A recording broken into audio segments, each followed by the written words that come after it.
relation entre la mère et le fils ou la fille, dans nos sociétés, il arrive souvent que l'on reconnaisse par des procédés pas véritablement scientifiques que la mère est réellement sorcière et que c'est peut-être elle qui dérange son fils, qui crée tous les soucis. Alors, comment comprendre qu'une mère qui a porté un enfant pendant 9 mois devienne le bourreau de cet enfant-là et le perturbe toute sa vie? Comment expliquer ce phénomène-là? Ce phénomène, on peut tout simplement l'expliquer que cette personne ne pouvait qu'avoir que cette mère. Comment? Et comme je l'ai dit tout au début, c'est comme si Dieu lui a conféré cette mère.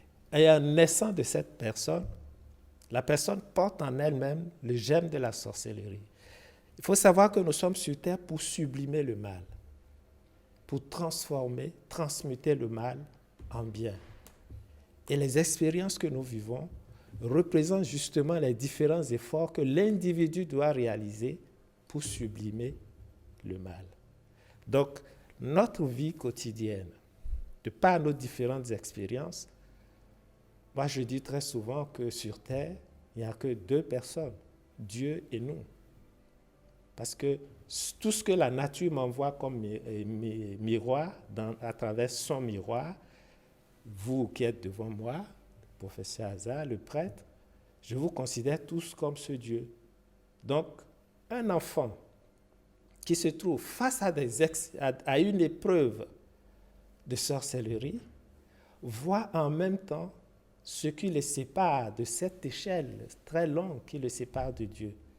C'est le moment, s'il peut prier, s'il peut s'attacher plus solidement à son Dieu, au Christ, à Allah, et travailler du fond de son être pour sublimer le mal. Parce que s'il continue à envoyer des pensées de réserve, ma mère est sorcière, je ne veux pas aller le voir, c'est une manière très simple de renforcer ce qui divise. Et Christ, comme je l'ai dit, c'est l'esprit d'unification.